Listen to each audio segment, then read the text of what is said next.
السلام عليكم. النهارده أول يوم في شهر رجب، كل عام وأنتم بخير وبعود الأيام. حلقة النهارده ردا على التعليق اللي جه: يا دكتور ممكن تعمل حلقة عن زرقان الضوافر وبرودة الأطراف؟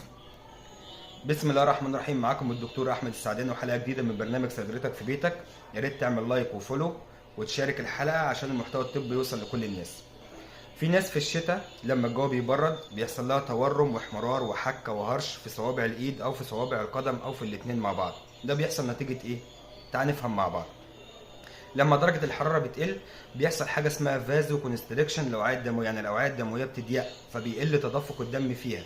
فلما بيقل تدفق الدم بيطلع لنا مادة اسمها الهستامين. المادة دي بتسبب الحساسية والتورم والحكة اللي بتحصل عندنا دي. فاحنا عشان نعالجها لازم نوقف الفازو كونستريكشن ده أو نوقف خروج مادة الهستامين دي خالص. عندنا حاجتين هنعملهم: دور وقائي ودور علاجي. الدور الوقائي